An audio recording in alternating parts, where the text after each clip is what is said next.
Hi everybody! Today is finally the day we are going to paint the chopper. But first, we need to do some prep work. I know, but it will be fun, I promise. We'll just put on some music and get done with it, okay?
With that out of the way, we can finally get to painting. I have made a temporary spray booth out of a tarp and some rope. Hopefully it will be good enough. But before we get to the color, we need to put down some filler. Alright, let's go.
And this is where things started to go belly up.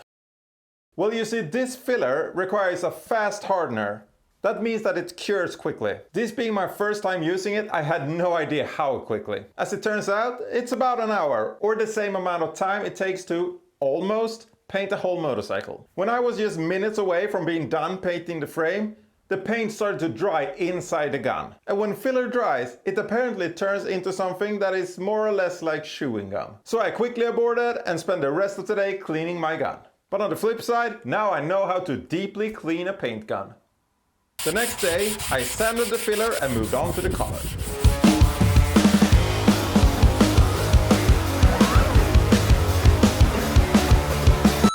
I just realized I actually haven't told you what color we are going for. The color is called Speedgelb, or speed yellow in English. It's a classic Porsche color. It's a bit more red than the racing yellow, and very similar to the yellows used by Ferrari, Lotus and Corvette. This is going to be nice. I can't wait.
This is where the battery in my camera died. And a while later, my compressor choked, tripped the breaker and killed the power, turning my garage and my little spray booth completely dark. But luckily enough, all the parts were already painted. I was just using the leftover paint to spice up this water bottle. Now, let's have a look at the result.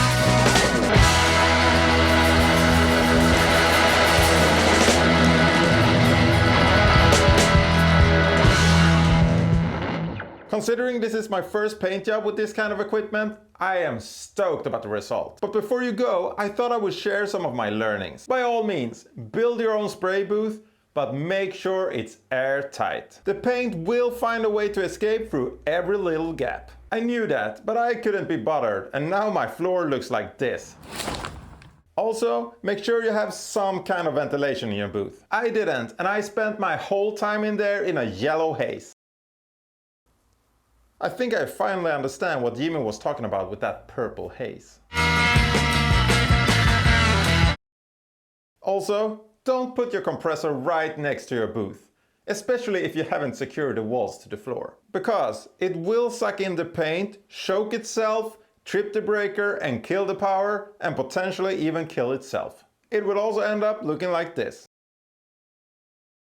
Lastly, and probably the most important part, wear proper protection. I only wore a half mask and I had to pull paint out of my eyelashes and my beard when I was done. I actually ended up cutting some of the beard off just because it was so hard to clean. But it needed a trim anyway, so no worries. But trust me when I say, paint will get everywhere. And just a quick note about hanging the stuff you want to paint from the ceiling. It worked fine, until it didn't. But overall, it worked fine. But if you have a more stable way of mounting your thing that doesn't allow it to spin around, then use that instead. This was a lot of work, and I'm glad that I'm now ready to move on to final assembly. If you want to see if I managed to put all these pieces back together, you might want to consider subscribing. And if you like Speedgelb, maybe leave a like as well. Thank you for watching, and I'll see you later. Bye!